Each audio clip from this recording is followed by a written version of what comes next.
ନିଜର ଉପାସନାକୁ ଆଗକୁ ନେବା। ଆସନ୍ତୁ ପଦେ ପ୍ରାର୍ଥନା କରିବା, ତାପରେ ଆଗକୁ ଯିବା। ସର୍ବମଙ୍ଗଳର ଆକାର ଦୟାଳୁ ଅନୁଗ୍ରହକାରୀ ପିତା ପରମେଶ୍ୱର, ତୁମ ନାମର ଧନ୍ୟବାଦ କରୁଛୁ ପ୍ରଭୁ। ଧନ୍ୟବାଦ କରୁଛୁ ପ୍ରଭୁ ଏ ସୁନ୍ଦର ସହଭାଗିତା ନିମନ୍ତେ।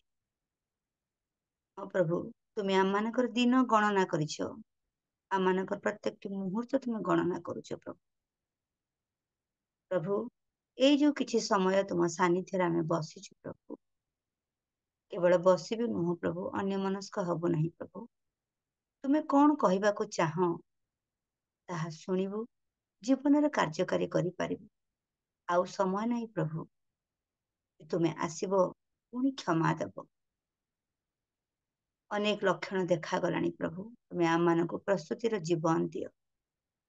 ନିଜ ପାଇଁ, ନିଜ ପରିବାର ପାଇଁ, ନିଜ ମଣ୍ଡଳୀ ପାଇଁ, ନିଜ ଆତ୍ମୀୟ ସ୍ୱଜନ ପାଇଁ ଯୋଉ ବୋଝ ଦେଇଛ ପ୍ରଭୁ, ଆହୁରି ଦୃଢ଼ତାର ସହ ସେ ବୋଝ ଦେଇ ଆମମାନଙ୍କୁ ତୁମର ସେଇ ପଥରେ କଢାଇନି। ଉପସ୍ଥିତ ପ୍ରତ୍ୟେକଙ୍କୁ ତୁମେ ଆଶୀର୍ବାଦ କର। ଇଣ୍ଟରନେଟର ପ୍ରତ୍ୟେକଟି ଏରରକୁ ତୁମ ଚରିତ୍ର ସମର୍ପଣ କଲି ପ୍ରଭୁ। ଆରାଧନାର ଆରମ୍ଭରୁ ଶେଷ ପର୍ଯ୍ୟନ୍ତ ଯେମିତି କୌଣସି ଡିଷ୍ଟର୍ବାନ୍ସ ନ ଆସେ, ତୁମେ ଦୟା କର। ଶ୍ରୋତା ବକ୍ତା ଆମ ସମସ୍ତଙ୍କୁ ଆଶୀର୍ବାଦ କରି ସବୁ ଗୌରବ ତୁମେ ପାଅ। ପ୍ରାର୍ଥନା ଶୁଣିଛ, ଉତ୍ତର ଦେଇ ସାରିଛ କହି ବିଶ୍ୱାସରେ ଧନ୍ୟବାଦ ଦେଇ ଏ ପ୍ରାର୍ଥନା ତୁମ ପ୍ରିୟ ପୁତ୍ର ଯୀଶୁଙ୍କ ନାମରେ ମାଗେ, ଆମେନ୍। ଆସନ୍ତୁ ଆମେ ଆଗକୁ ବଢିବା। ଆଗକୁ ବଢିବା ପୂର୍ବରୁ ଆମେ ପବିତ୍ର ଶାସ୍ତ୍ରାଂଶ ବାଇବେଲରୁ କିଛି ଅଂଶ ପାଠ କରିବା। ଗୀତ ସଂହିତା 103ରେ ଲେଖା ହେଇଛି, ହେ ମୋହର ମନ ସଦା ପ୍ରଭୁଙ୍କର ଧନ୍ୟବାଦ କର, ହେ ମୋହର ଅନ୍ତରସ୍ଥ ସମସ୍ତ ତାହାଙ୍କ ପବିତ୍ର ନାମର ଧନ୍ୟବାଦ କର। ହେ ମୋହର ମନ ସଦା ପ୍ରଭୁଙ୍କର ଧନ୍ୟବାଦ କର ଓ ତାହାଙ୍କର ମଙ୍ଗଳ ଦାନ ସବୁ ପାସର ନାହିଁ। ସେ ତୁମର ଅଧର୍ମ ସବୁ କ୍ଷମା କରନ୍ତି, ସେ ତୁମର ରୋଗ ସବୁ ସୁସ୍ଥ କରନ୍ତି, ସେ ବିନାଶରୁ ତୁମ ଜୀବନକୁ ମୁକ୍ତ କରନ୍ତି, ସେ ସ୍ନେହପୂର୍ଣ୍ଣ କରୁଣା ଓ ଦୟାରୂପ ମୁକୁଟରେ ତୁମକୁ ଭୂଷିତ କରନ୍ତି, ସେ ଉତ୍ତମ ବସ୍ତୁରେ ତୁମର ମୁଖ ତୃପ୍ତ କରନ୍ତି, ତୁ ଉତ୍କୃଷ୍ଟ ପକ୍ଷୀ ନ୍ୟାୟ ତୁମର ନୂତନ ଯୌବନ ହୁଏ। ଆମେ ଜାଣୁ ଆମ ପ୍ରଭୁ ଯେ ମଙ୍ଗଳମୟ, ଆଉ ଆମେ ଦେଖିଛୁ ତାହା ଆସ୍ୱାଦନ କରିଛୁ। ଆସନ୍ତୁ ସେ ମଙ୍ଗଳମୟ ପ୍ରଭୁଙ୍କ ପାଖରେ ଆମେ କିଛି ସମୟ ନୀରବରେ ଧ୍ୟାନର ସହ କାଟିବା ପାଇଁ ଚେଷ୍ଟା କରିବା।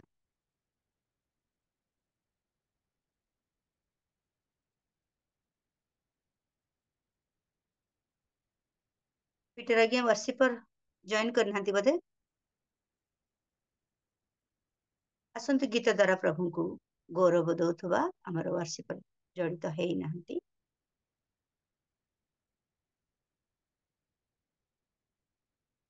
ଆମେ ଜାଣୁ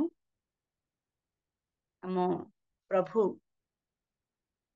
ଧନ୍ୟବାଦ ପାଇବା ପାଇଁ ଏକମାତ୍ର ଯୋଗ୍ୟ ପରମେଶ୍ୱର, ଆଉ ସିଏ ଆମକୁ ମାଗିବା ଭାବିବା ଠାରୁ ଅଧିକ ଦେଲା ପରମେଶ୍ୱର। ଆମେ ବେଳେ ବେଳେ ସାକ୍ଷ୍ୟ ଦେଇଥାଉ, ମୁଁ ଏଇଟା ଭାବି ନଥିଲି କିନ୍ତୁ ହେଇଗଲା, କିନ୍ତୁ ତାହା କରିବାର କେବଳ ଯୋଗ୍ୟତା ତାହାଙ୍କର ଅଛି। ଆସନ୍ତୁ ଗୋଟେ ହିନ୍ଦୀ ଗୀତ ଗାଇ ପ୍ରଭୁଙ୍କର ପ୍ରଶଂସା।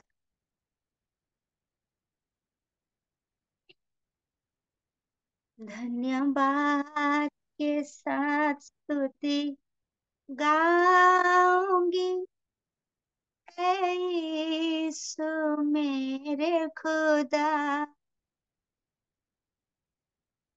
पुकारते रहूं बेसुमार, कोटि कोटि स्तुति धन्यवाद। धन्यवाद के साथ स्तुति गाऊंगी, ऐ यीशु मेरे खुदा, उपकार तेरे हैं बेसुमार, कोटि कोटि स्तुति धन्यवाद, कोटि कोटि स्तुति धन्यवाद। योग्यताओं से बढ़ के दिया है अपनी दया से तूने मुझे, योग्यता से बढ़ के दिया अपनी दया से तूने मुझे, मांगने से ज्यादा मिला मुझे, आभारी हूँ प्रभु मैं। मांगने से ज्यादा मिला मुझे, आभारी हूँ प्रभु मैं। धन्यवाद के साथ स्तुति गाऊंगी, ऐ यीशु मेरे खुदा। उपकार तेरे बेसुमार, कोटि कोटि स्तुति धन्यवाद, कोटि कोटि स्तुति धन्यवाद। तू है सच्चा जिंदा खुदा, है तुझ पर ही भरोसा मेरा। तू है सच्चा जिंदा खुदा, तुझ पर भरोसा मेरा। सेवा पूरी करके पाऊं इनाम, प्रभु ऐसा दो वरदान। सेवा पूरी करके पाऊं इनाम, प्रभु ऐसा दो वरदान। धन्यवाद के साथ स्तुति गाऊंगी, ऐ यीशु मेरे खुदा। उपकार तेरे हैं बेशुमार, कोटि कोटि स्तुति धन्यवाद, कोटि कोटि स्तुति धन्यवाद, कोटि कोटि स्तुति धन्यवाद। हाँ प्रभु, जीवनर शेष संध्या पर्यंत जेमती तुमरी सेवा करि परिबो प्रभु, तुमे दया कर। हुएत ताहा वाक्य माध्यम रे, हुएत ताहा साक्ष्य माध्यम रे, हुएत ताहा तुमर आराधना उपासना माध्यम रे प्रभु, तुमे दया कर। जहाको जो टैलेंट देइछ, जहाको जो तोड़ा देइछ प्रभु, ताहा जेमती बहु गुण रे ए पृथ्वी रे प्रकाशित हो, तुमे दया कर। हाँ प्रभु, कुआडे जीवु आमे, तुम ठारू कुआडे जीवु, किए आम मानकर डाक शुणिबो, किए आम मानकर जत्न तत्न नेब प्रभु। प्रभु, मातार उदररु आजी पर्यंत तुमे आम मानकर सहवर्ती परमेश्वर हेइछ। केते पड़ीछु, केते उठीछु प्रभु, किंतु केबे तुमे हाथ छाड़ीना। प्रार्थना करूछु प्रभु, अवशिष्ट समय शेष संध्या पर्यंत प्रभु, तुमे आम मानकर से हाथ धर। आमे आजी मध्य से दुर्बल पिला प्रभु, जदि आमे तुम हाथ धरुछु ताहले छाड़ी दउछु प्रभु, तुमे दया कर। हमर हाथ धरी ए दुर्दिन समय रे दुर्गम पथरे प्रभु तुमे कढ़ाए। आसंते गीत गाई प्रभुंकर प्रशंसा कर।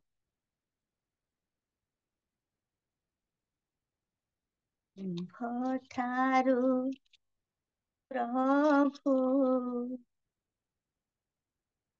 जीविका ठाकुर, शुणिब किए दुख मोर। पीटर भाई आसिले कि वर्षे पर आसिले कि पीटर भाई? ନାଇଁ ଆସିନାହାନ୍ତି, ଆପଣ କଣ୍ଟିନ୍ୟू କରିଦିଅନ୍ତୁ। ଠାରୁ ପ୍ରଭୁ ଜୀବିକା ଠାକୁ, ଶୁଣିବ କିଏ ଦୁଃଖ ମୋର। ଏଡ଼ିବ କିଏ ମୋ ଅନ୍ତର ବେଦନା, ଏଡ଼ିବ କିଏ ମୋ ଅନ୍ତର ବେଦନା କଳଙ୍କିତ ଜୀବନର ତୁମ୍ଭ ଠାରୁ ପ୍ରଭୁ ଯିବି କାହାଠାକୁ ଶୁଣିବ କିଏ ଦୁଃଖ ମୋର ତୁମ୍ଭ ଠାରୁ ପ୍ରଭୁ ଯିବି କାହାଠାକୁ ଶୁଣିବ କିଏ ଦୁଃଖ ମୋର ତୁମ୍ଭେ ବନ୍ଧୁ ମୋର ନଗର ତୁମ୍ଭ ବିନୁ କି ଗତି ମୋର ତୁମ୍ଭ ଛାୟା ତଳେ ବସତି ମୋର କରିବା ଦିଅ ହେବ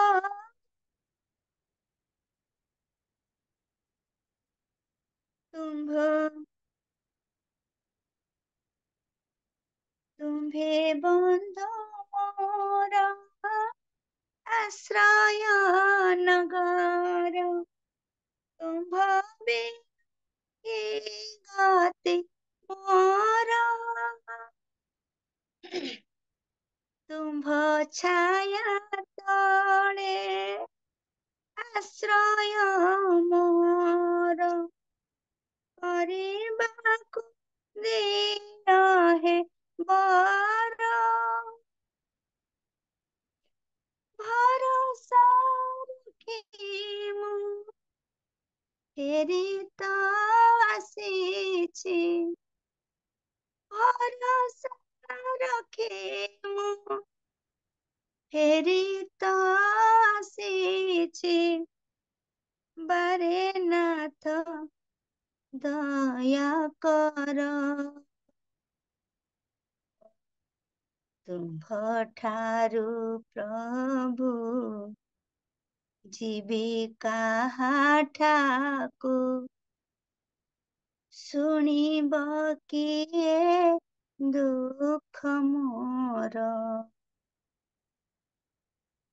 ତୁମ୍ଭ ଠାରୁ ପ୍ରଭୁ ଯିବି କାହାଠାକୁ ଶୁଣିବ କିଏ ଦୁଃଖ ମୋର ମନର ଗତିରେ ବୁଲିଲି ସଂସାରେ ନ ମାନିବି ବେଦ ବନ୍ଧନ ଯେଣେ ଗଲି ତାହିଁ ହୋଇଲି ଲାଞ୍ଛିତ ଦୁଃଖେ ମୋର ହୃଦୟ ବିଦୀର୍ଣ୍ଣ ଅଶାନ୍ତ ବଳୟ ଘେରିଛି ପ୍ରାଣକୁ ଅଶାନ୍ତ ବଳୟ ଘେରିଛି ପ୍ରାଣକୁ ବାରେ ନାଥ ତ୍ରାହି କର ତୁମ୍ଭ ଠାରୁ ପ୍ରଭୁ ଯିବି କାହାଠାକୁ ଶୁଣିବ କିଏ ଦୁଃଖ ମୋର ତୁମ୍ଭ ଠାରୁ ପ୍ରଭୁ ଯିବି କାହାଠାକୁ ଶୁଣିବ କିଏ ଦୁଃଖ ମୋର ଫେରିବ କିଏ ମୋ ଅନ୍ତର ବେଦନା ଫେରିବ କିଏ ମୋ ଅନ୍ତର ବେଦନା କଳଙ୍କିତ ଜୀବନର ତୁମ୍ଭ ପ୍ରଭୁ ଯିବି କାହାଠାକୁ ଶୁଣିବ କିଏ ଦୁଃଖ ମୋର ଶୁଣିବ କିଏ ଦୁଃଖ ମୋର ଶୁଣିବ କିଏ ଦୁଃଖ ମୋର। ଆସିଲେ କି ଭାଇ?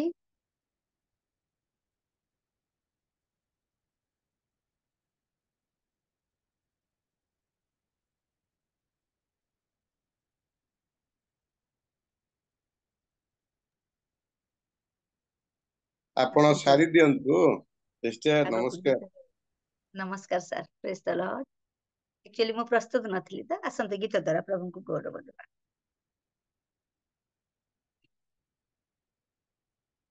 ବସିଛି ମୁଁ ପାଦ ତଳେ ମୋର ଯୀଶୁଙ୍କ ପାଦ ତଳେ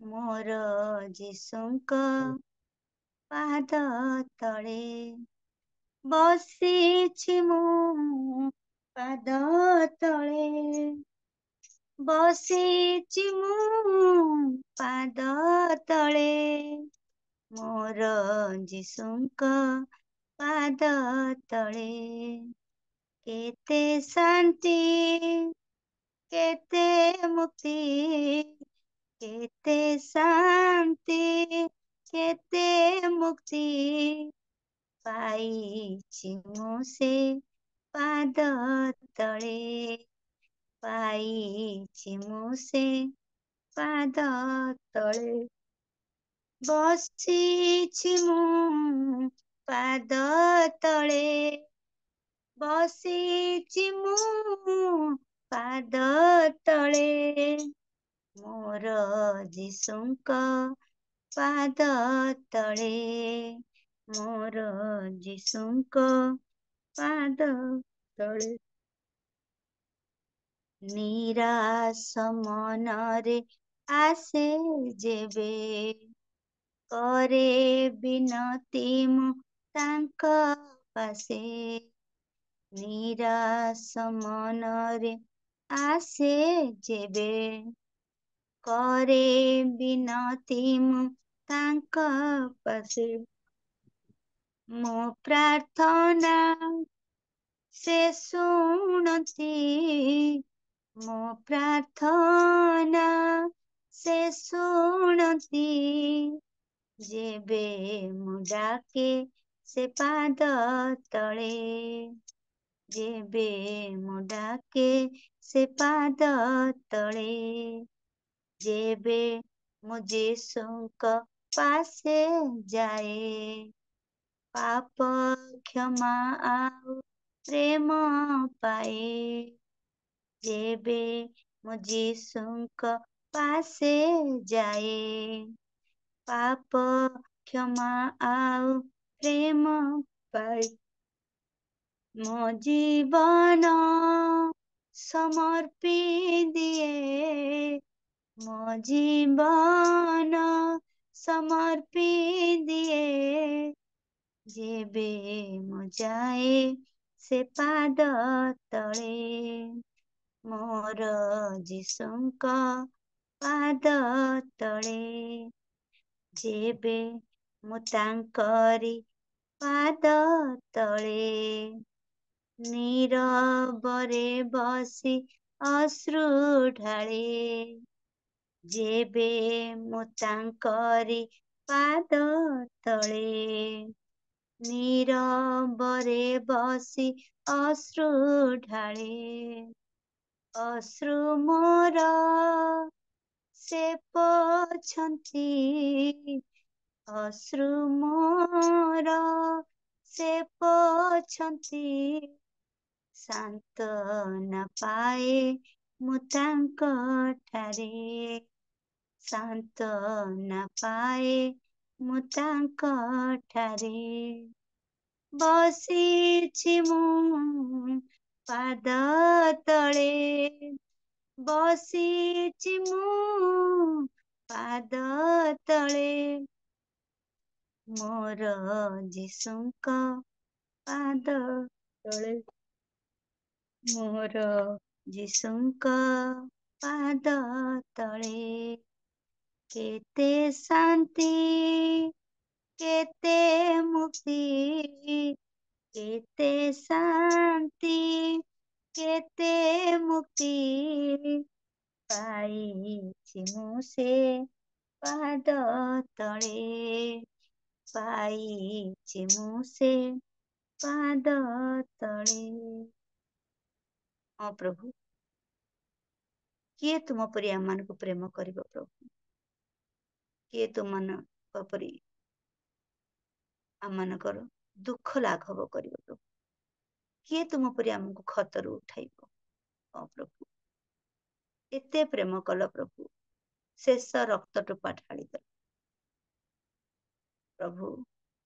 ତୁମେ ଯାହା ଆମମାନଙ୍କୁ କହିବାକୁ ଚାହଁ, ତୁମେ ଯାହା ଆମମାନଙ୍କୁ ଶୁଣେଇବାକୁ ଚାହଁ ପ୍ରଭୁ, ଦୟାକର ଆମମାନଙ୍କର କର୍ଣ୍ଣକୁ ଉନ୍ମୁକ୍ତ କର, ଆମମାନଙ୍କ ହୃଦୟ କୋମଳ କର ପ୍ରଭୁ, ଯେମିତି ସେଇ ରବ ଶୁଣିବୁ ପ୍ରଭୁ। ଆଉ ତୁମ ରବ ଶୁଣି ତୁମର କହିବା କଥା ଅନୁସାରେ ପ୍ରଭୁ ଯେମିତି ଚାଲିପାରିବୁ ତୁମେ ଦୟା କର। ଆସନ୍ତୁ ଶେଷ ଗୀତ ଗାଇ ପ୍ରଭୁଙ୍କର ପ୍ରେମ କର।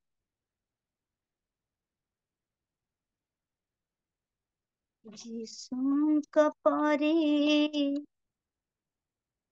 ଆଉ କିଏ ପ୍ରେମ କରି ପାରେ? ଯୀଶୁଙ୍କ ପରି ଆଉ କିଏ କ୍ଷମା ଦେଇ ପାରେ? କ୍ଷମା ଦେଇ ପାରେ? ଯୀଶୁଙ୍କ ପରି ଆଉ କିଏ ପ୍ରେମ କରି ପାରେ? ଯୀଶୁଙ୍କ ପରି ଆଉ କିଏ କ୍ଷମା ଦେଇ ପାରେ? କ୍ଷମା ଦେଇ ପାରେ? ଜଗତରେ କେହି ନାହିଁ ଦେବା ପାଇଁ ଶାନ୍ତି, ତାଙ୍କ ବିନା ନାହିଁ କାହାଠାରେ ମୁକ୍ତି। ନ ହୋଇ ଚିନ୍ତିତ ବିଶ୍ୱାସେ ରଖ, ନ ହୋଇ ଚିନ୍ତିତ ବିଶ୍ୱାସେ ରଖ, ଭକ୍ତି ଲୟ ତାଙ୍କ ଠାରେ, ଭକ୍ତି ଲୟ ତାଙ୍କ ଠାରେ। ଯୀଶୁଙ୍କ ପରି ଆଉ କିଏ ପ୍ରେମ କରି ପାରେ? ଯୀଶୁଙ୍କ ପରି ଆଉ କିଏ ପ୍ରେମ କରି ପାରେ? କ୍ଷମା ଦେଇ ପାରେ? ଶାନ୍ତିମୟ ନାମ ତାଙ୍କ, ଶାନ୍ତିର ଆଧାର, ସେହି ନାମ ନେବ ତତେ ସନ୍ଧାନ ସ୍ୱର୍ଗର। ଶାନ୍ତିମୟ ନାମ ତାଙ୍କ, ଶାନ୍ତିର ଆଧାର, ସେହି ନାମ ଦେବ ତତେ ସନ୍ଧାନ ସ୍ୱର୍ଗର ସେହି ନାମଟି ଯେ ସୁଧାମୟ ନାମ, ସେହି ନାମଟି ଯେ ସୁଧାମୟ ନାମ, ନେବ ତତେ ସ୍ୱର୍ଗପୁରେ, ନେବ ତତେ ସ୍ୱର୍ଗପୁରେ। ଯୀଶୁଙ୍କ ପରି ଆଉ କିଏ ପ୍ରେମ କରି ପାରେ, ଯୀଶୁଙ୍କ ପରି ଆଉ କିଏ କ୍ଷମା ଦେଇ ପାରେ, କ୍ଷମା ଦେଇ ପାରେ, କ୍ଷମା ଦେଇ ପାରେ, କ୍ଷମା ଦେଇ ପାରେ। ଧନ୍ୟବାଦ ଦଉଛି ପ୍ରଭୁ ତୁମର ସେହି ଅମୂଲ୍ୟ ନାମକୁ ପ୍ରଭୁ। ପ୍ରଭୁ ଆଜି ପ୍ରିଜାଇଡିଂ ର ଭାର ମତେ ଦିଆଯାଇଥିଲା ପ୍ରଭୁ, କିନ୍ତୁ ପ୍ରଭୁ ତୁମେ ଦୟା କଲ। ଯଦିବା ମୁଁ ପ୍ରସ୍ତୁତ ନଥିଲି ପ୍ରଭୁ, ଯଦିବା ମୋର ଭଏସ ପ୍ରୋବ୍ଲେମ ଥିଲା ପ୍ରଭୁ, ଗତକାଲିଠୁ ପ୍ରଭୁ ମୁଣ୍ଡ ବିନ୍ଧା ଥିଲା, ତଥାପି ମଧ୍ୟ ପ୍ରଭୁ ତୁମେ ଆରାଧନାରେ ମତେ କଢେଇ ନେଲ, ସେଥି ନିମନ୍ତେ ଧନ୍ୟବାଦ ଦଉଛି। ହଁ ପ୍ରଭୁ, ଏହା କେବଳ ତୁମର ପ୍ରେମ ସକାଶୁ, ହଁ ପ୍ରଭୁ ଏହା କେବଳ ତୁମର ଠାରେ ଭରସା ରଖିବା ସକାଶେ ପ୍ରଭୁ ସମ୍ଭବ। ଧନ୍ୟବାଦ ଦଉଛି ପ୍ରଭୁ, ଆରମ୍ଭରୁ ସେ ଏ ପର୍ଯ୍ୟନ୍ତ ମୋ ସହିତ ରହିଲ ପ୍ରଭୁ। ନିବେଦନ କରେ ପ୍ରଭୁ, ଆଜିର ଯୋଉ ବାକ୍ୟ ନିମନ୍ତେ ଯାହାକୁ ତୁମେ ବାଛିଛ ପ୍ରଭୁ, ତୁମେ ତାଙ୍କୁ ତୁମର କୁଶଳ ଉହା ଛଳି ଲୁଚାଅ ପ୍ରଭୁ। ହଁ ପ୍ରଭୁ, ସେ ବକ୍ତା ନୁହଁ, ତୁମେ ବକ୍ତା ହୋଇ ଆମମାନଙ୍କ କଥା କୁହ। ଯେତେ ଜଣ ଏଠି ଉପସ୍ଥିତ ଅଛ ପ୍ରଭୁ, କେବଳ ଶ୍ରୋତା ମାତ୍ର ନ ହୋଇ ପ୍ରଭୁ କର୍ମକାରୀ ଯେମିତି ହେଇପାରିବ ତୁମେ ଦୟା କର। ଏପର୍ଯ୍ୟନ୍ତ ତୁମର ଉପସ୍ଥିତି ଦେଲ ପ୍ରଭୁ, ଅବଶିଷ୍ଟ ସମୟ ତୁମ ଚଞ୍ଚଳ ସମର୍ପଣ କଲି। ଶ୍ରୋତା ବକ୍ତା ଆମ ସମସ୍ତଙ୍କୁ ତୁମ ଉପସ୍ଥିତିରେ ରଖି ସବୁ ଗୌରବ ତୁମେ ପାଅ। ପ୍ରାର୍ଥନା ଶୁଣିଲ, ଉତ୍ତର ଦେଇ ସାରିଛ କହି ବିଶ୍ୱାସରେ ଧନ୍ୟବାଦ ଦେଇ ଏ ପ୍ରାର୍ଥନା ତୁମ ପ୍ରିୟ ପୁତ୍ର ଯୀଶୁଙ୍କ ନାମରେ ମାଗେ, ଆମେନ୍। ମୋର ମନେ ହଉଛି ରିଏଲମି C20 ରେ ବୋଧେ ଆଜିର ୱାର୍କସିପର ଜଏନ୍ ହେଇଛନ୍ତି। ପୁଣି ଅନମ୍ୟୁଟ କରି କହିବେ ଆପଣ କି, ଅନମ୍ୟୁଟ କରନ୍ତୁ।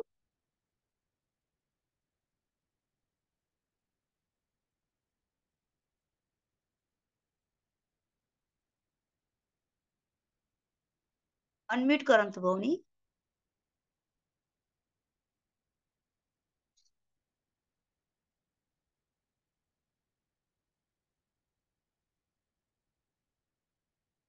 ଅନମ୍ୟୁଟ ହଉନି କି? ପିଟର ଆଜ୍ଞା ଅନମ୍ୟୁଟ କରିଦିଅନ୍ତୁ।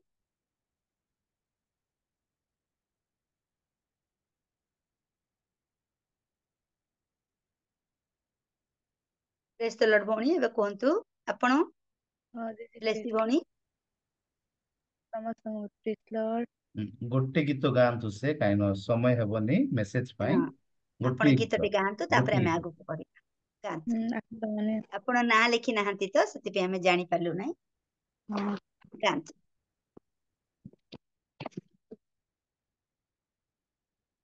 ଆସନ୍ତୁ ଆମମାନେ ଗୀତ ଗାଇବା।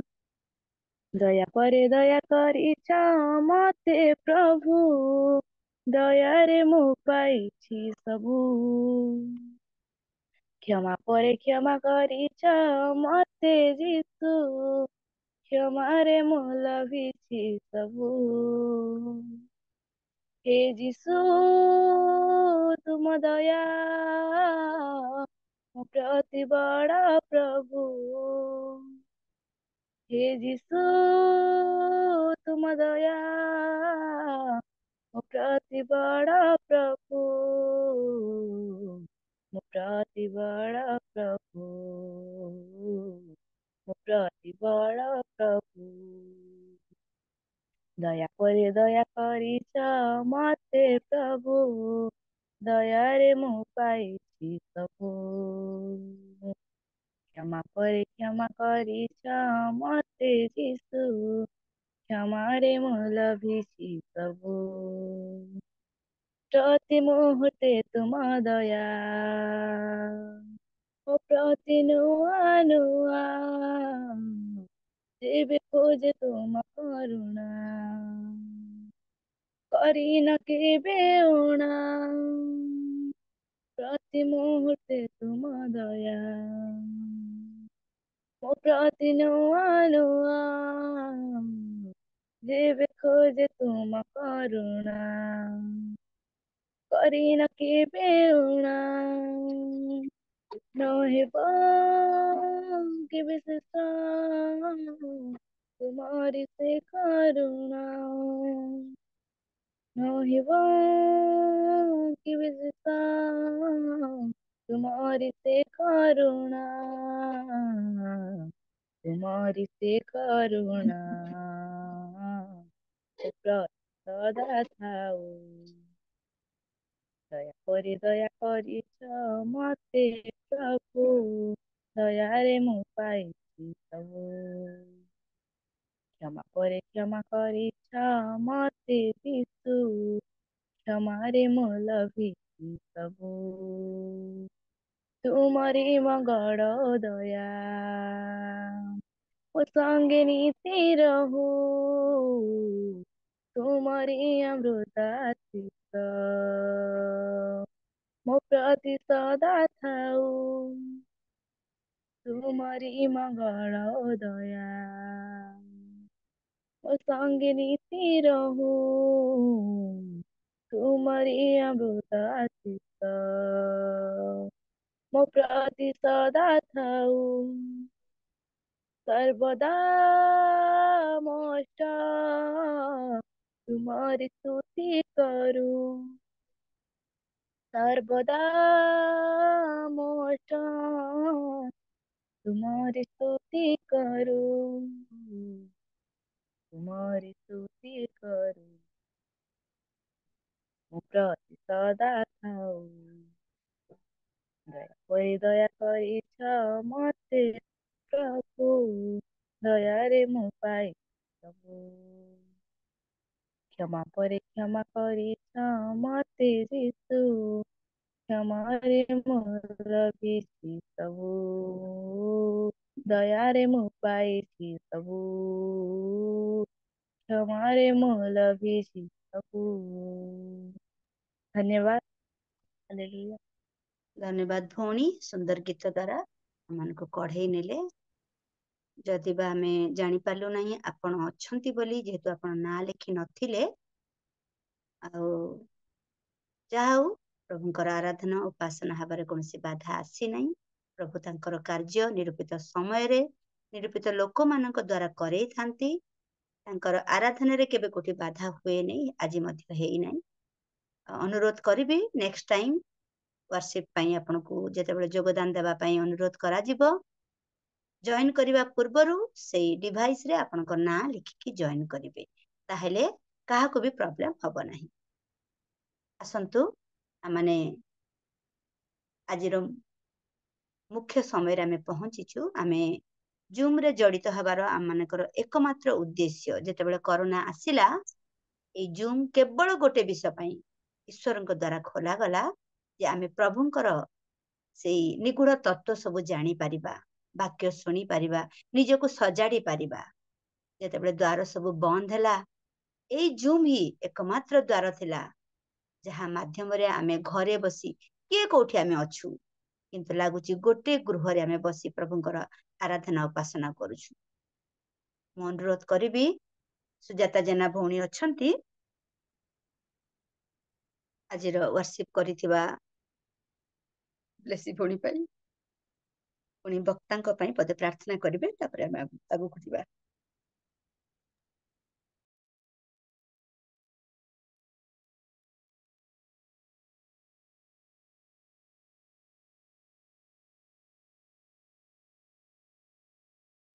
ସୁଜାତା ଭଉଣୀ, ପ୍ରେଜ ଦ ଲର୍ଡ। ଜେନା ଭଉଣୀ, ସୁଜାତା ଦିଦି,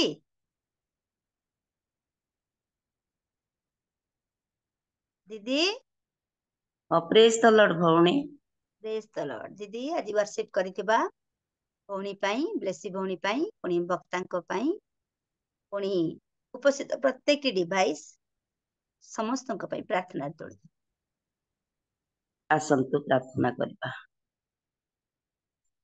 अत्यंत दयालु प्रेमिक प्रभु तुम दया और अनुग्रह पाई आमे धन्यवाद करुछु कारण पृथ्वी पृष्ठ रे अनेक लोक ए समय पाई अपेक्षा कले किंतु पाई नाहंती प्रभु तुमरी विविध दया स्नेह पूर्ण करुणा हेतु आमे भी नष्ट होइनाहु अनुग्रह रे नुआ सकाळ देखिबाकू पाइछु पुणी दिवसर प्रारंभ रे तुमर स्वर्गीय सेवा करिवार पूर्व सौभाग्य पाइछु तुम नाम धन्य हो रियल मिनिस्ट्री आनुकूल्य रे सुंदर अवकाश रो द्वार मुक्त करिछ तुम दासंकर प्रचेष्टा द्वारा अनेक प्रभात बेले तुम श्रीमुख देखिबाकू तुम स्वर्गीय सेवा करी आशीर्वाद आकर हेबा पाई अनुग्रह देइछ तुम दासंकु अनुग्रह कर पुणी आज वार्षिप करिथिबा तुम दासी प्रति प्रसन्न हुआ प्रभु सबु बेले तांको कंठ को तुम प्रशंसार स्रोत कर बोली प्रार्थना करुछि पिता आराधना करिथिबा तुम दासी मानके आशीर्वाद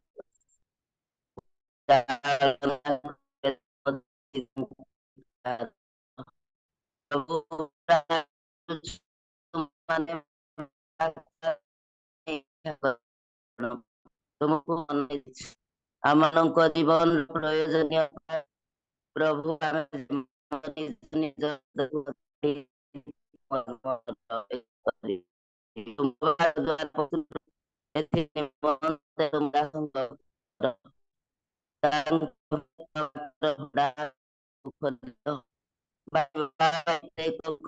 द्वार उठाई दियो आउ मनोयोगी हेबार आत्मा दियो तुम जीवंत वाक्य प्रत्येक हृदय रूप उर्वरा भूमि पड़ू आउ से गुण फल अंकुरित हो प्रभु दर जेते डिवाइस प्रभु आज प्रभात सेवारे अच्छु समस्त प्रति तुम अनुग्रह हेउ पुणी तुम दासंक पाई तुमे जहा रखिछ तुम दासंक देई आम मानंकु प्रस्तुत करने को जाउछ तुम नाम धन्य हेउ तुम दासंकु अधिकार कर प्रभु तांको मुखपात्र हुआ आज प्रयोजनीय वाक्य दे प्रत्येक आत्मा गण को प्रस्तुत कर सेवार प्रारंभ शेष जाए तुम पवित्रतार परिचालित हो प्रत्येक को अनुग्रह कर महिमा तुम्हें पाव यीशु नामे मागुछि आमेन। धन्यवाद दीदी आसंतु आमे वर्तमान वाक्य सुनिबा को जिबा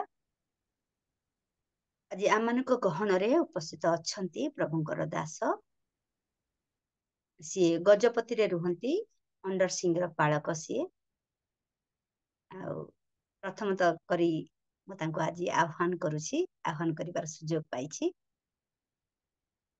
जदि सारे बे थांते आम एरिया रे किछि पेंडाल थांता ताहले आमे निश्चय किछि पुष्पगुच्छ किछि ओता दे ताको स्वागत करि थांता किंतु मोर विनम्र अनुरोध जेते जण आमे डिवाइस रे जडित हेछु आमे समस्त निज निजर वीडियो ऑन करिबा माइक्रोफोन को अनम्यूट करिबा और प्रभुंकर दासं को करताळ दे स्वागत करिबा। सर प्रेज द लॉर्ड वर्तमान समय आपन धन्यवाद वेलकम प्रभु को महत् नाम को धन्यवाद दिए प्रभु अनुग्रह करी आज सुंदर प्राप्त काल रे परमेश्वर सहित आमने रही प्रभुंकर स्वर्गीय वाक्य किछि ध्यान चिंता करिबा पई प्रभु आमान को सुंदर सुयोग देइछंती सदा प्रभु परमेश्वर को धन्यवाद दिए पुणी वर्तमान समय रियल मिनिस्ट्री आज जेते जण जोग देइछंती समस्त मोर आंतरिक नमस्कार प्रभु गौरवान्वित हंतु प्रशंसित हंतु परमेश्वर वाक्य द्वारा आमान को जे अनेक अनेक शिक्षा आमने शुणी थाओ और करी थाओ तेणु प्रभु को धन्यवाद दिए प्रिय प्रभु को लोक माने ईश्वर वाक्य बिहुने नामांक जीवन रे ना आम गठन करि परिबा ईश्वर को बाहु बिहुने ना आमने प्रस्तुत हो पारिबा प्रभु को धन्यवाद दिए ए शेष समय मानकरे परमेश्वरंकर वाक्य दे आमମାନଙ୍କୁ सचेतन जाग्रत पुणी प्रस्तुत करी आसुछन्ति प्रभु को धन्यवाद दिए। क्लियर होछि तो मैडम? सर क्लियर अछि। Okay proceed sir, proceed, clear अछि। ओके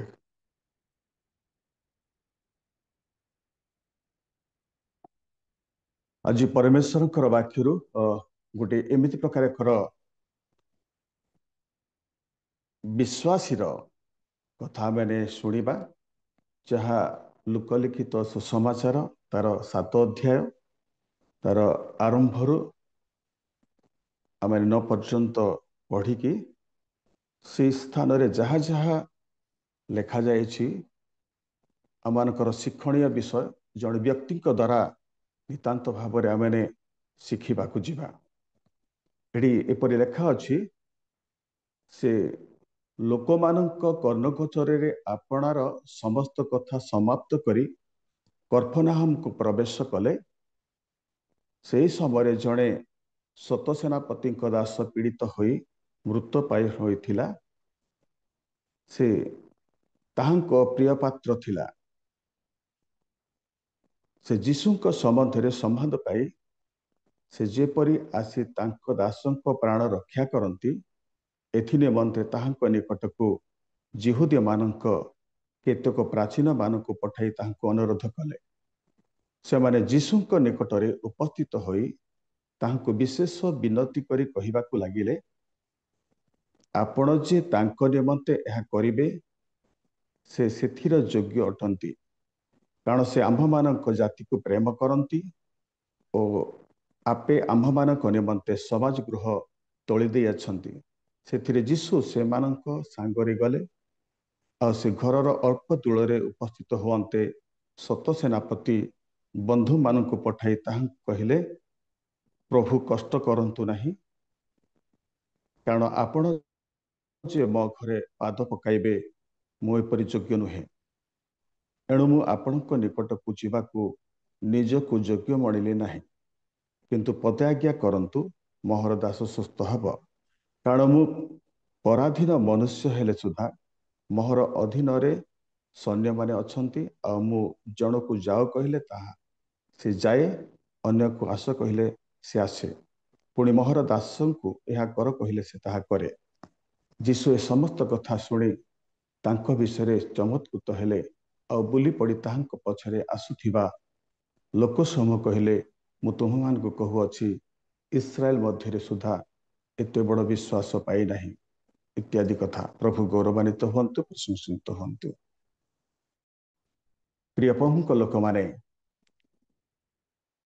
जड़े सत सेनापति जे कि 100 जन उपरे अधिकारी से पुणी विजातीय लोक तांको जीवन रे अनेक गुड़िए जे गुण विषय आम ये देखा पारुछु जहाँ लेखा जाइछि से समय जड़े सत सेनापतिर दास पीड़ित होई मृतप्राय होइथिला। से ताहांकर प्रिय पात्र थिला। दास दास कहले आमे समस्ते जानूछु जे से माने कृतदास हिसाब से रखुथिले ता सहित से माने जो प्रकार भाव रे कार्य करूथिले से माने से परि कार्य करूथिले किंतु एई सत सेनापति जीवन रे से दास हेले हे मध्य तांको से दास को तांको जीवनर एक विषय से प्रकाश करचंती से प्रिय पात्र थिले। दासंको जीवनर यदि आम चिंता करिबा से दास को ए सत सेनापति एते प्रेम करुथिले जे तांकर प्रिय पात्र थिला। से जीशुको संबंध रे संवाद पाई से जेपरी आसी तांको दासंको प्राण रक्षा करंती एथि निमंते तांको निकटको जिहुदी माननको केतेक प्राचीन माननको पठाई तांको अनुरोध कले। तांको जीवनर कथा यदि आम चिंता करिबा प्रियपंक लोक माने से सत सेनापति थिले सत कथा किंतु तांको जीवन रे जे कि दास को आम्भे माने अनेक लोक जिते बेले आमे खंबारे बा दास को रखि थाओ ଦାସ ମାନଙ୍କୁ ଆମେ ଯୋଉ ପ୍ରକାର ଭାବରେ ଯେ ଅଧିକାରର ସହିତ ସେମାନଙ୍କୁ ଆମେ କରିଥାଉ, ଯଦି କିଛି କରନ୍ତି ନାହିଁ ତାଙ୍କୁ ଆମେ ଗାଳି କରିଥାଉ, ଭର୍ତ୍ସନା କରିଥାଉ, ତାଙ୍କୁ ଶାସନ ବି କରିଥାଉ। କିନ୍ତୁ ଏଇ ସତ ସେନାପତି ଯିଏକି 100 ଜଣର ଅଧିକାରୀ, ତଥାପି ତାଙ୍କ ଜୀବନର ବା ହୃଦୟର ଚିନ୍ତା ଯେ ସେ ଦାସ ହେଲେ ତାଙ୍କ ଜୀବନକୁ ସେ ଏତେ ପ୍ରେମ କରନ୍ତି ଯେ ପ୍ରିୟ ପାତ୍ର କରିବା ସମସ୍ତଙ୍କ ହୃଦୟରେ ସମ୍ଭବ ହୋଇପାରି ନାହିଁ। ଅବଶ୍ୟ ସେ ଏତେ ଭଲ କାମ କରୁଥିବେ, ତଥାପି ଯେ ଏକ ସତ ସେନାପତିଙ୍କ ଜୀବନରେ ଏକ ତାଙ୍କ କାର୍ଯ୍ୟ କରୁଥିବା ବା ତାଙ୍କ କାମ କରୁଥିବା ଲୋକଙ୍କୁ ଏତେ ପ୍ରେମ କରିବା ବା ପ୍ରିୟ ପାତ୍ର ବୋଲି ସମ୍ବୋଧନ କରିବା ଯେ ଏତେ ଚମତ୍କାର ବିଷୟ।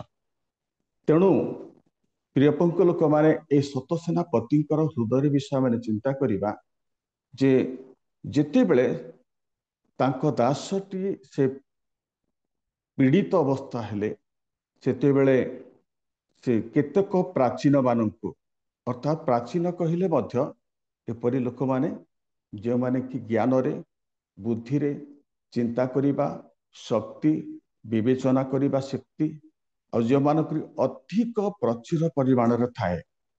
ପ୍ରାଚୀନ କହିଲେ କେବଳ ବୁଢ଼ା ଲୋକ ନୁହଁ, ସେମାନଙ୍କର ଚିନ୍ତାଧାରା ଏପରି ଥିବ ଯେ କି ବହୁତ ଚିନ୍ତାଧାରା ଶାନ୍ତିର ସହିତ ଯେ ବିଚାର କରିବା ଲୋକମାନେ, ସେମାନଙ୍କୁ ପ୍ରାଚୀନ ବୋଲି କୁହାଯାଏ। କିନ୍ତୁ ଏଠି ଦେଖିବାକୁ ପାରୁଛୁ ଯେତେବେଳେ ସେ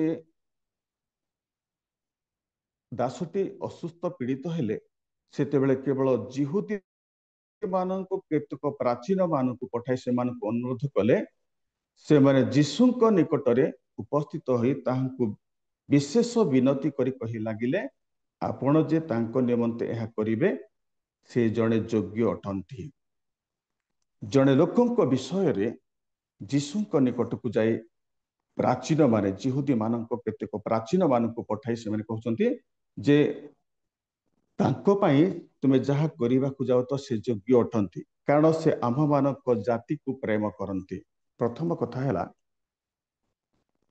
ଯେ ଜିହୁଦୀ ମାନଙ୍କୁ ଏ ସତ ସେନାପତି ପ୍ରେମ କରନ୍ତି। ଗୋଟେ ବିଷୟ ଆମେ ଚିନ୍ତା କରିବାକୁ ପାରିବା ପ୍ରିୟଙ୍କ ଲୋକମାନେ, ଯେ ସେ ନିଜକୁ ଏତେ ନମ୍ର, ଏତେ ଛୋଟ କରୁଛନ୍ତି, ତାହା ପରମେଶ୍ୱରଙ୍କର ଦୃଷ୍ଟିରେ ଆମେ ଦେଖିବାକୁ ପାରୁଛୁ ଯେ ସେ ଜଣେ ଯୋଗ୍ୟ, କାରଣ ସେ ଆମ୍ଭମାନଙ୍କ ଜାତିକୁ ପ୍ରେମ କରନ୍ତି ଓ ଆପେ ଆମ୍ଭମାନଙ୍କ ନିମନ୍ତେ ସମାଜ ଗୃହ ତୋଳି ଦେଇଅଛନ୍ତି। ସେଥିରେ ଯୀଶୁ ତାହାଙ୍କ ସାଙ୍ଗରେ ଗଲେ, ସେ ଘରର ଅଳ୍ପ ଦୂରରେ ଉପସ୍ଥିତ ହୁଅନ୍ତେ ସତ ସେନାପତି ବନ୍ଧୁମାନଙ୍କୁ ପଠାଇ ତାହାଙ୍କୁ କହିଲେ, ପ୍ରଭୁ କଷ୍ଟ କରନ୍ତୁ ନାହିଁ, କାରଣ ଆପଣ ଯେ ମୋ ଘରେ ପାଦ ପକାଇବେ ମୁଁ ଏପରି ଯୋଗ୍ୟ ନୁହେଁ। ପ୍ରଭୁଙ୍କୁ ଧନ୍ୟବାଦ ଦିଏ, କାରଣ ସେ ନିଜକୁ ସମ୍ପୂର୍ଣ୍ଣ ଛୋଟ ମନ କରୁଛନ୍ତି, ତା ସହିତ ଏ ପ୍ରାଚୀନ ମାନଙ୍କୁ ସେମାନଙ୍କ ଠାରୁ ଆହୁରି ବଡ଼ ମଣୁଛନ୍ତି, ସେମାନଙ୍କୁ ସମ୍ମାନ କରୁଛନ୍ତି ଯେ ମୁଁ ଅଯୋଗ୍ୟ ଅଟେ, ମୁଁ କିଛି ନୁହଁ। କିନ୍ତୁ ଏଇ ଲୋକମାନେ, ଏଇ ପ୍ରାଚୀନ ମାନେ ଯୋଗ୍ୟ ଅଟନ୍ତି। ଏଇ ପ୍ରାଚୀନ ମାନେ ଯୋଗ୍ୟ ଅଟନ୍ତି, ଯୀଶୁଙ୍କ ନିକଟକୁ ଯାଇ କହିବା ପାଇଁ ଏମାନେ ଯୋଗ୍ୟ ଅଟନ୍ତି, କିନ୍ତୁ ମୁଁ ଯୀଶୁଙ୍କ ନିକଟକୁ ଯିବାକୁ ମୁଁ ଯୋଗ୍ୟ ନୁହେଁ। ପ୍ରିୟଙ୍କ ଲୋକମାନେ,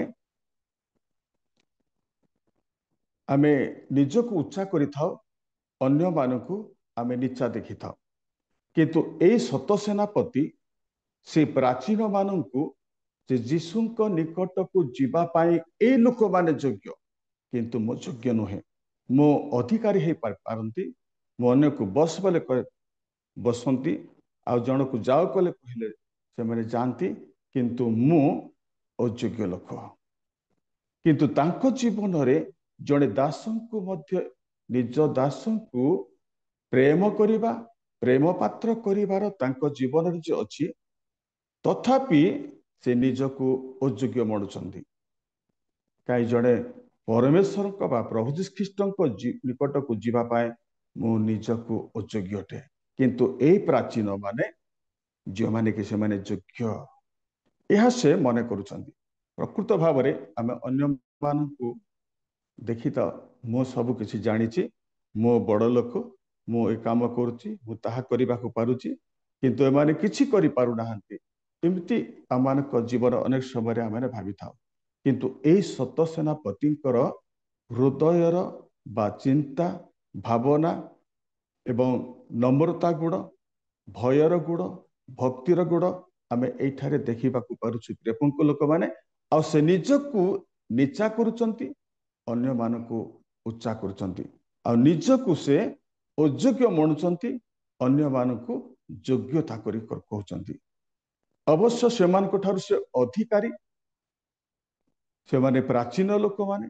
तथापि मो निजकु अयोग्य मनुचंती निजकु नीचा करुचंती आ से प्राचीन मानकु उच्चा करुचंती एवं योग्य मनुचंती तेणु लेखा जायछि जे से माने जीशुक निकट को उपस्थित होई ताहांकु विशेष विनती करी कहिबाकु लागिले आपण जे तांको निमंते यह करिवे से थिर योग्य अटंती किंतु ए प्राचीन माने से सत सेनापति को योग्य बोली मनुचंती सत सेनापति मु जीशुक निकट को जीवा पाए अयोग्य लोक यह से निजक हृदय अनुभव करी ए माने योग्य लोक बोली मणि से जीशुक निकट प्रेरण कले किंतु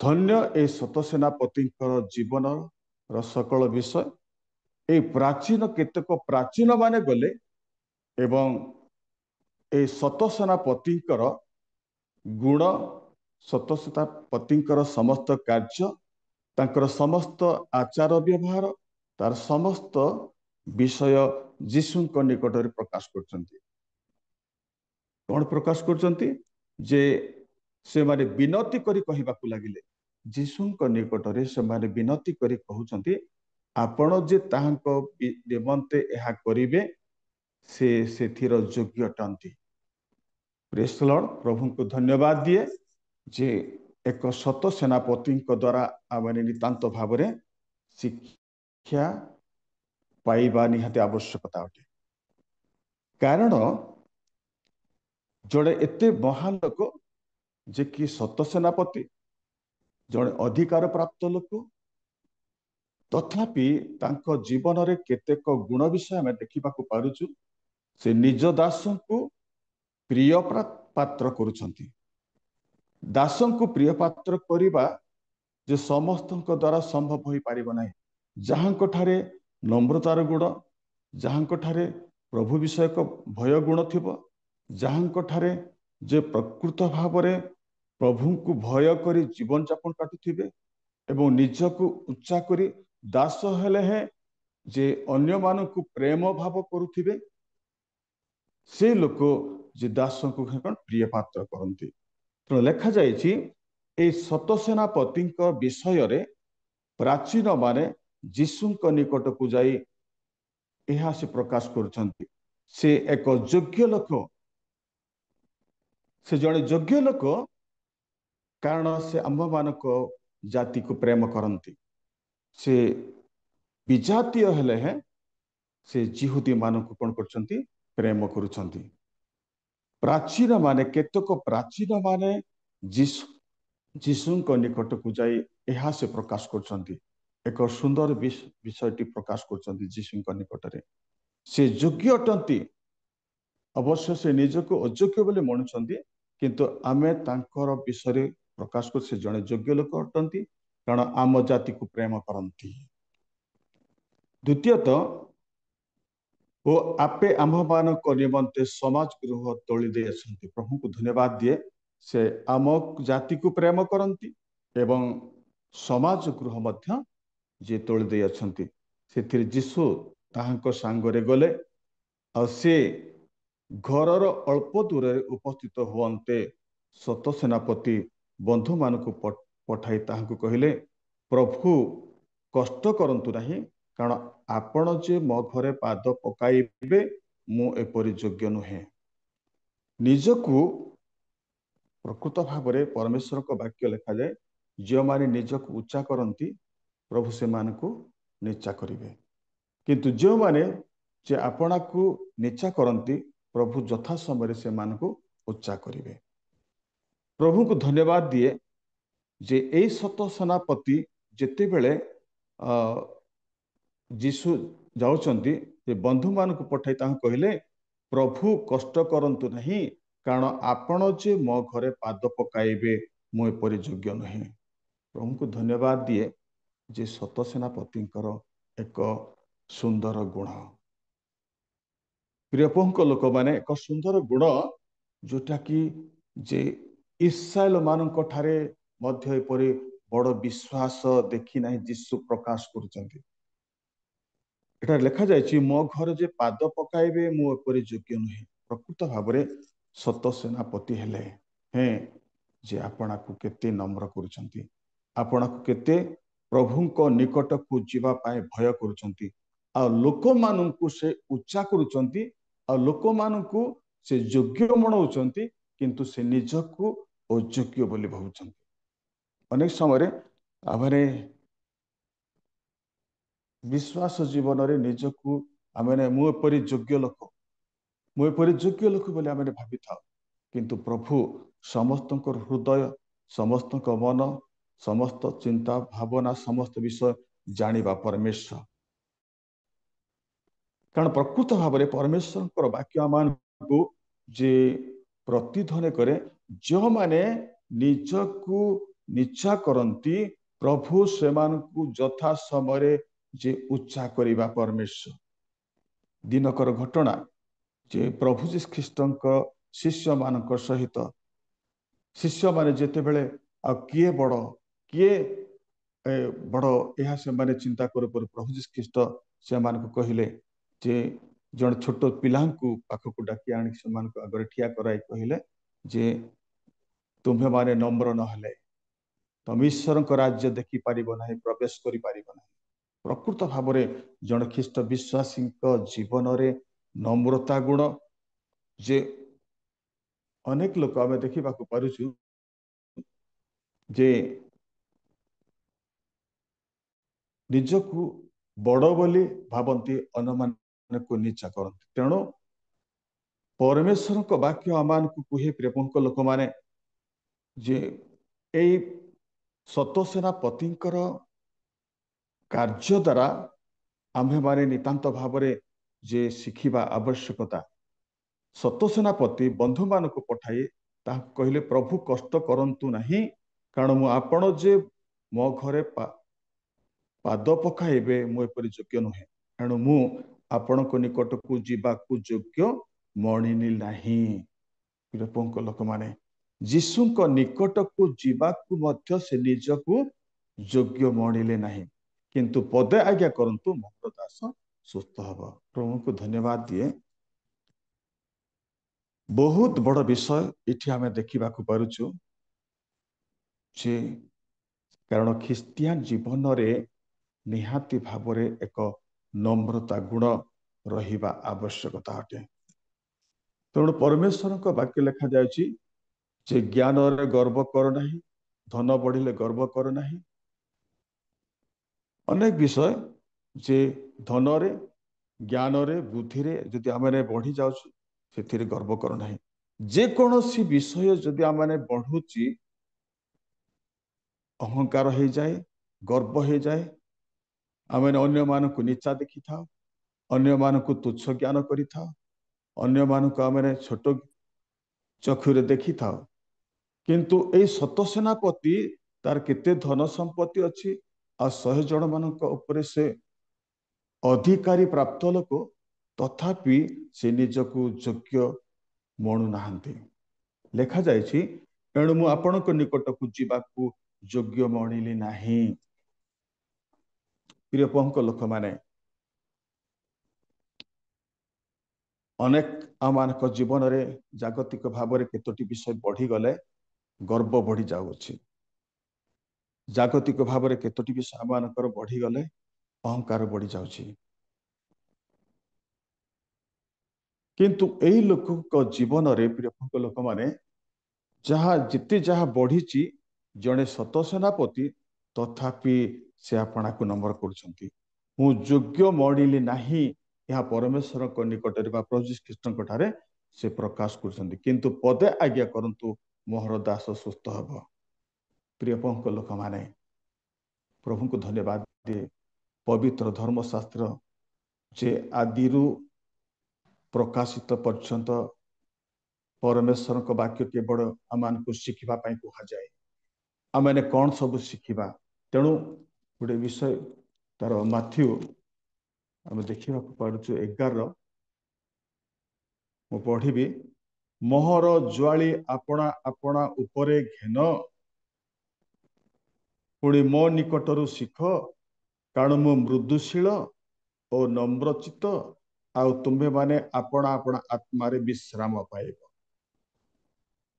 प्रभु यीशु ख्रीष्ट यह कहउछंती जे मोहर ज्वाली आपणा आपणा उपरे घेन पुणी मो निकटरू शिख कारण मु मृदुशील और नम्रचित आउ तुम्हें माने आपणा आपणा आत्मारे विश्राम पाइब। प्रभु को धन्यवाद दिए प्रभु यीशु ख्रीष्ट अनेक विषय आमान को शिक्षा दियंती आम शिखा पड़ब जदि आम शिखि पारिबा नहीं आम ईश्वर राज्यर लोक संतान हो पारिबा नहीं।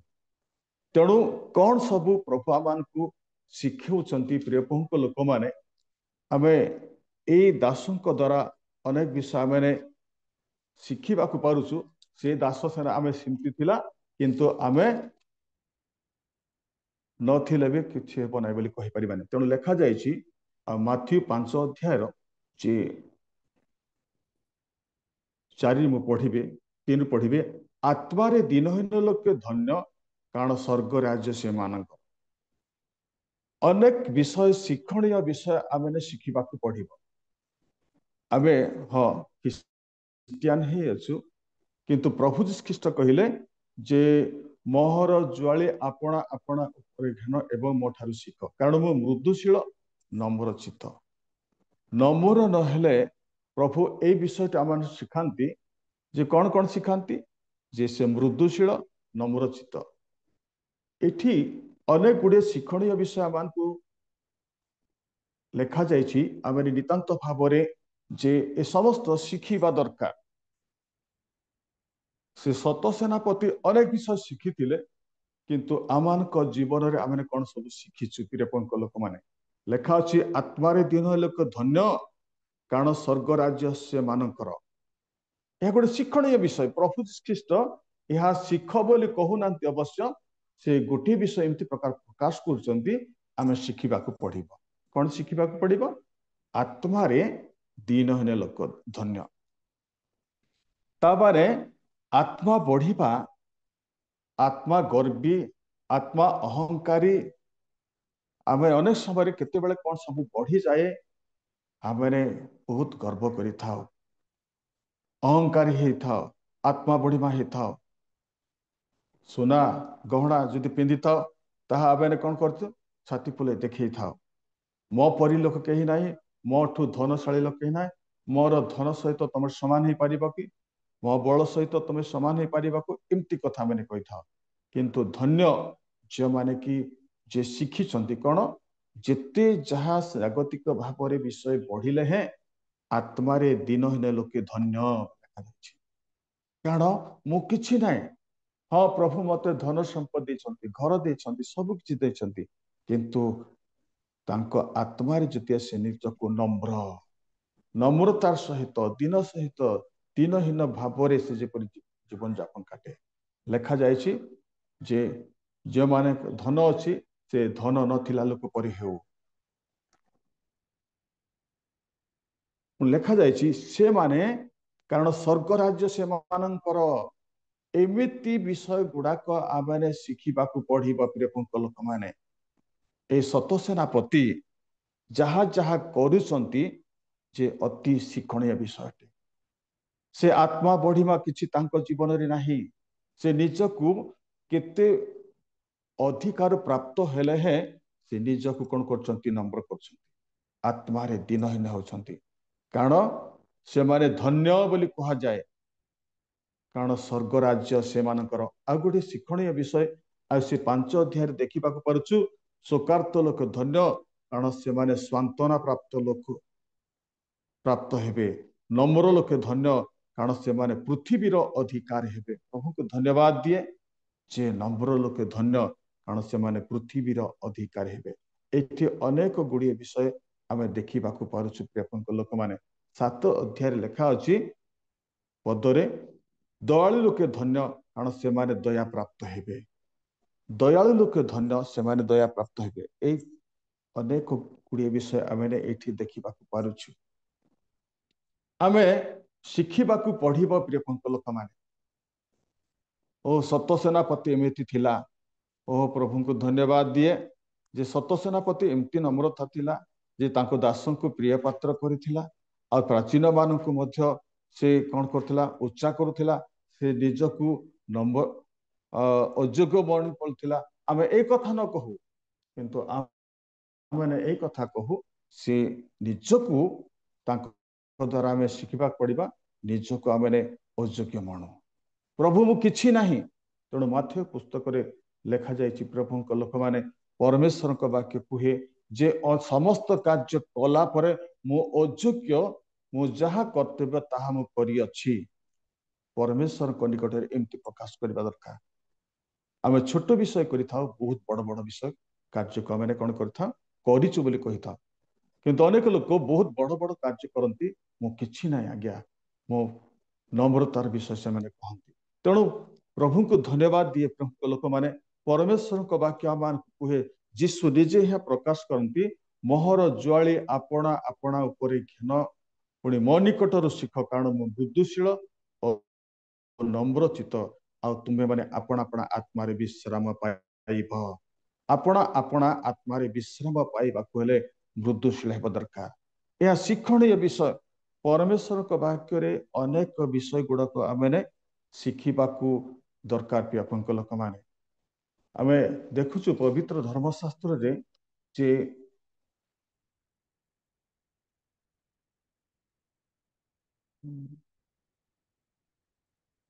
माथियो तर मार्क 10:35 रे मु पढ़िबी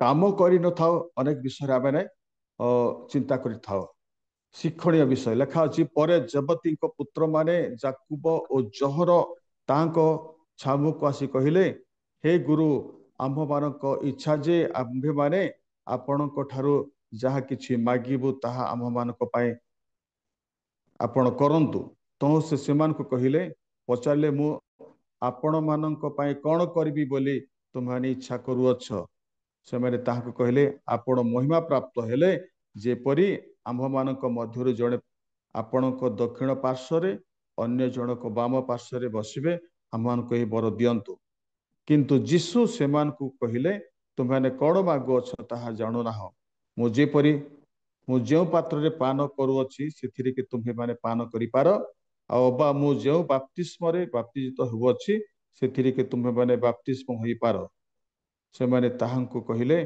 पारु जीशु सेमान कहिले मु जेउ पात्र रे पान करूअछि तुम्हे माने सेथिरे पान करिवो पुणी मु जेउ बाप्तिस्म रे बाप्तिजित हुअछि तुम्हे माने सेथिरे बाप्तिजित हब किंतु मोहर दक्षिण अबा वाम पार्श्वरे बसिबाकू देवा मोहर अधिकार विषय नुहे बरं जो मानक निमंत्रण स्थान प्रस्तुत करा जायछि से माने बसिबे एठी आमे देखिबाकू परुछु जे एक उच्चा विषय शिष्य माने निज निज को उच्चा करूछंती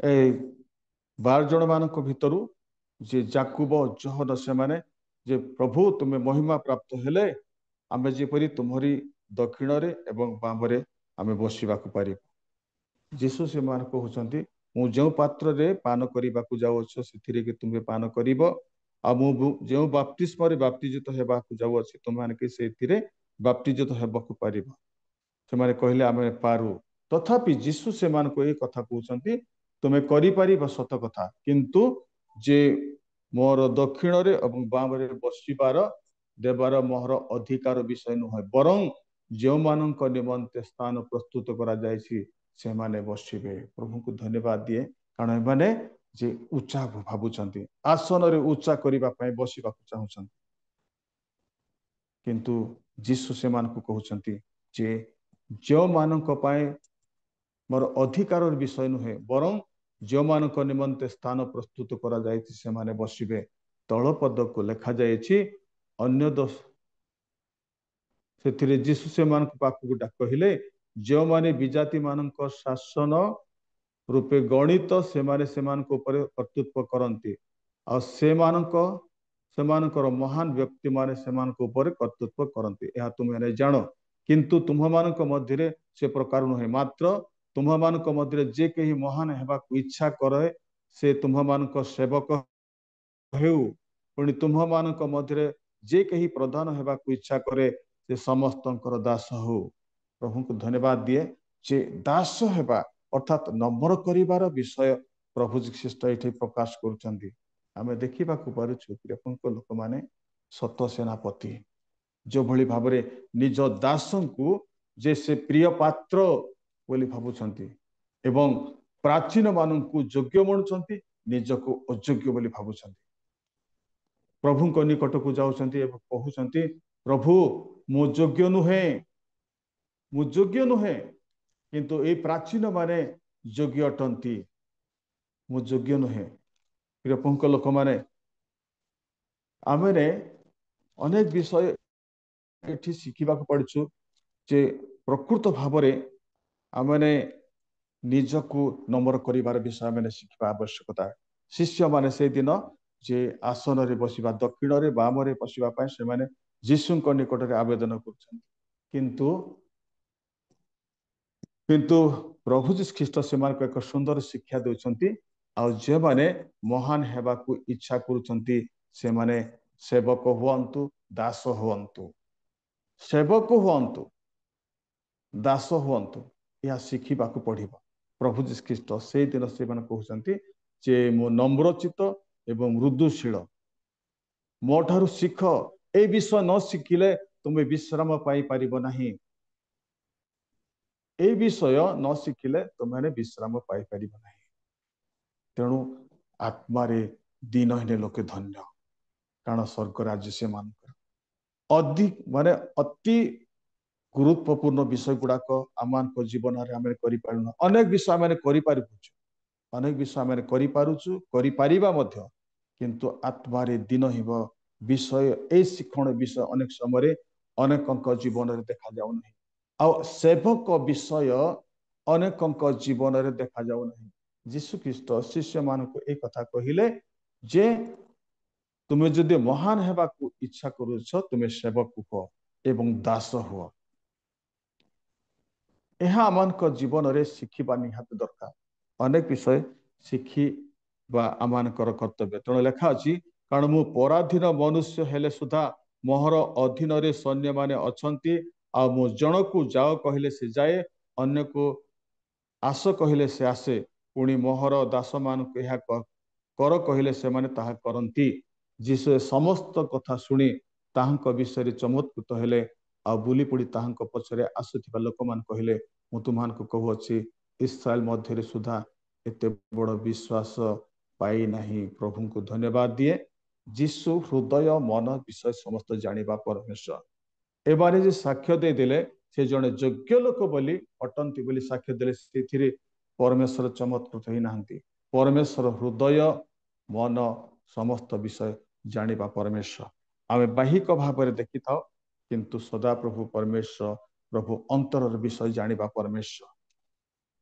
ତାଙ୍କ ଜୀବନରେ ନିଜ ଦାସଙ୍କୁ କେତେ ପ୍ରେମ କରୁଛନ୍ତି, ପ୍ରିୟ ପାତ୍ର କରିଛନ୍ତି।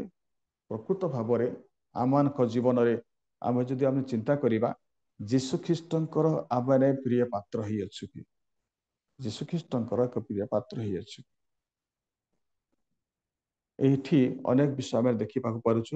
ତେଣୁ ସେ ଦାସ ନିଜକୁ ଅଯୋଗ୍ୟ ମଣୁଛନ୍ତି, ଆଉ ଏଇ ଲୋକମାନଙ୍କୁ ପ୍ରାଚୀନ ମାନଙ୍କୁ ଯୋଗ୍ୟ ବୋଲି ପ୍ରେରଣ କରୁଛନ୍ତି। ଦେଖନ୍ତୁ କେତେ ନିଚା, କେତେ ନମ୍ରତାର ବିଷୟ, କେତେ ପ୍ରଭୁଙ୍କୁ ଭୟ କରିବା ବିଷୟ ଲେଖା ଅଛି। ଏଣୁ ମୁଁ ଆପଣଙ୍କ ନିକଟକୁ ଯିବାକୁ ନିଜକୁ ଯୋଗ୍ୟ ମଣିଲି ନାହିଁ, କିନ୍ତୁ ପଦେ ଆଜ୍ଞା କରନ୍ତୁ, ମୋର ଦାସ ସୁସ୍ଥ ହେବ। ପ୍ରଭୁଙ୍କୁ ଧନ୍ୟବାଦ ଦିଏ। ପ୍ରଭୁ ସମସ୍ତ କାର୍ଯ୍ୟ ଦେଖିଲେ ଏବଂ ସେ ସତଙ୍କ ବିଷୟରେ ଏହା ପ୍ରକାଶ କରୁଛନ୍ତି ଯେ ଯୀଶୁ ସମସ୍ତ କଥା ଶୁଣି ତାଙ୍କ ବିଷୟରେ ଚମତ୍କୃତ ହେଲେ, ଆଉ ବୁଲି ପଡ଼ି ତାହାଙ୍କ ପଛରେ ଆସୁଥିବା ଲୋକ ସମୂହକୁ କହିଲେ, ମୁଁ ତୁମମାନଙ୍କୁ କହୁଅଛି, ଇସ୍ରାଏଲ ମଧ୍ୟରେ ସୁଦ୍ଧା ଏତେ ବଡ଼ ବିଶ୍ୱାସ ପାଇନାହିଁ। ପ୍ରଭୁଙ୍କୁ ଧନ୍ୟବାଦ ଦିଏ। ପୁଣି ଆଉ ପଠା ଯାଇଥିବା ଲୋକମାନଙ୍କୁ ଘରକୁ ବାହୁଡ଼ି ଆସି ତାହାଙ୍କୁ ସୁସ୍ଥ ଦେଖିଲେ ଇତ୍ୟାଦି କଥା ପ୍ରିୟଙ୍କ ଲୋକମାନେ। ପ୍ରଭୁଙ୍କୁ ଧନ୍ୟବାଦ ଦିଏ। ଆମେ ପରମେଶ୍ୱରଙ୍କ ବାକ୍ୟ ଦ୍ୱାରା ଆମେ ଦେଖିବାକୁ ପାରୁଛୁ, ଜାଣିବାକୁ ପାରୁଛୁ ନିଜକୁ ଯେ ଆମେ କିପରି ହେବା ଦରକାର, ଯଦ୍ୱାରା ପରମେଶ୍ୱର ବିଶ୍ୱାସ ଦେଖିବେ। ଏ ସମସ୍ତ ହୃଦୟ କଣ ଏ ନମ୍ରତା ବିଷୟ ଥିଲେ ହିଁ ବିଶ୍ୱାସ ଆମମାନଙ୍କୁ ବଢିବ। ପ୍ରଭୁ ସମସ୍ତ ବିଷୟ ଯେ ଦେଖନ୍ତି। ତେଣୁ ପ୍ରିୟଙ୍କ ଲୋକମାନେ, ପ୍ରଭୁ ଆମମାନଙ୍କୁ ବିଶେଷ କରି ଦୟା କରନ୍ତୁ, ଆଶୀର୍ବାଦ କରନ୍ତୁ। ଅନେକ ଶିକ୍ଷଣୀୟ ବିଷୟ ରହିଅଛି ପ୍ରଭୁ ଆମମାନଙ୍କୁ ଶିଖାନ୍ତି, ଯଦ୍ୱାରା ଆମେ ତାହା ଶିଖିବା ନାହିଁ, ଆମେ ବିଶ୍ରାମ ବାରରେ ପ୍ରବେଶ କରିପାରିବା ନାହିଁ। ପ୍ରଭୁ ଏ ଲୋକଙ୍କ ଦ୍ୱାରା ଆମେ ଦେଖିବାକୁ ପାରୁଛୁ ଯେ ଆମେ କ'ଣ ସବୁ ଥିବାରୁ ଏହାଙ୍କ ଜୀବନରେ ଥିବାରୁ ପ୍ରଭୁ ତାଙ୍କୁ ବିଶ୍ୱାସ ଇସ୍ରାଏଲ ମାନଙ୍କ ଠାରୁ ଅଧିକ ବଡ଼ ବିଶ୍ୱାସ ପାଇନାହିଁ ବୋଲି ସେ ପ୍ରକାଶ କଲେ। ତେଣୁ ପ୍ରଭୁ ଆମମାନଙ୍କୁ ବିଶେଷ ଆଶୀର୍ବାଦ କରନ୍ତୁ, ଦୟା କରନ୍ତୁ। ସେଇ ନିଜକୁ ଅଯୋଗ୍ୟ ମଣିବା, କେତେ କଲେ ମଧ୍ୟ, ଦାନ ଦେଲେ ମଧ୍ୟ, ଦାନ ଦେଉ, ପ୍ରାର୍ଥନା କରୁ, ପ୍ରଚାର କରୁ, ଯାହା ବି ଆମମାନଙ୍କ ଯାହା ହଉ, କିନ୍ତୁ ନିଜକୁ ଅଯୋଗ୍ୟ ମଣିବା ଦରକାର। ଅଯୋଗ୍ୟ ଅର୍ଥ ନମ୍ର ଭାବରେ, ଭୟ ଭାବରେ, ଭକ୍ତି ଭାବରେ ପ୍ରତିପାଳନ କରିବା, ଆଜ୍ଞା ପାଳନ କରିବା ଦ୍ୱାରା ତାହା ଯୋଗ୍ୟ ଗଣିତ ହୁଏ। କିନ୍ତୁ ଆମେ ସବୁ କାର୍ଯ୍ୟ କରୁଥିବା, ଯେ ନିଜକୁ ଗର୍ବ କରୁଥିବା, ଅହଙ୍କାର କରୁଥିବା, ବାକ୍ୟ ପାଳନ କରୁନଥିବା, କେବେ ବି ଯୋଗ୍ୟତା ଆମେ ହେଇପାରିବା ନାହିଁ। ତେଣୁ କେମିତି ଯୋଗ୍ୟତା ହେଲେ ଯେ ଲୋକମାନଙ୍କୁ ପ୍ରେମ କରୁଥିଲେ ଏବଂ ବିଜାତି ସମାଜକୁ ମଧ୍ୟ ଯେ ତୋଳି ଦେଇଥିଲେ, ଏହା ପ୍ରେମ ପ୍ରକାଶ କରେ, ଯୋଗ୍ୟତା ବୋଲିକି ପ୍ରକାଶ କରେ। ତେଣୁ ପ୍ରଭୁଙ୍କ ମହତ୍ ନାମକୁ ଧନ୍ୟବାଦ ଦିଏ। ଆମେ ଯୀଶୁଖ୍ରୀଷ୍ଟଙ୍କର ଲୋକ ଭାବରେ ଯେପରି ଯୋଗ୍ୟ ଗଣିତ ହଉ, ଆମେ ନିଜକୁ ଯୋଗ୍ୟ ବୋଲି ନ, ପ୍ରଭୁ ଆମମାନଙ୍କୁ ଯୋଗ୍ୟ ବୋଲନ୍ତୁ, ତେବେ ଯାଇ ଆମେ ଈଶ୍ୱରଙ୍କ ଲୋକ ହେଇପାରିବା। ପ୍ରଭୁ ଆପଣା ବାକ୍ୟରେ ପ୍ରଭୁ ଆମ ସମସ୍ତଙ୍କୁ ପ୍ରଭୁ ଆଶୀର୍ବାଦ କରନ୍ତୁ। ଧନ୍ୟବାଦ। ଧନ୍ୟବାଦ ସାର୍। ଖୁବ ସୁନ୍ଦର ବାକ୍ୟ ଦ୍ୱାରା ଆମମାନଙ୍କୁ ଆଗେଇ ନେଲେ। ନମ୍ରତାର ବିଷୟରେ, ବିଶ୍ୱାସର ବିଷୟରେ ଆମେ କିପରି ବଢିବା ସେ ବିଷୟରେ ପୁଣି ଥରେ ଆମମାନଙ୍କୁ ସଚେତନ କରାଇଲେ। ପ୍ରଭୁ ଆପଣଙ୍କୁ, ଆପଣଙ୍କ ପରିବାରକୁ, ଆପଣଙ୍କର ମିନିଷ୍ଟ୍ରିକୁ ବାହୁଲ୍ୟ ରୂପେ ଆଶୀର୍ବାଦ କରନ୍ତୁ। ବର୍ତ୍ତମାନ ଆମେ ଶେଷ ପର୍ଯ୍ୟାୟରେ ପହଞ୍ଚିଲୁ। ମୁଁ ଆମମାନଙ୍କ ଗହଣରେ ଅଛନ୍ତି ଆଉ ରେଭରେଣ୍ଡ ରାଜେଶ୍ୱର ରାଉଳ ସାର୍ ଅଛନ୍ତି। ମୁଁ ତାଙ୍କୁ କହିବି ଶେଷ ପ୍ରାର୍ଥନାରେ ଆମମାନଙ୍କୁ ତୋଳି ଧରିବେ, ପ୍ରାର୍ଥନା କରି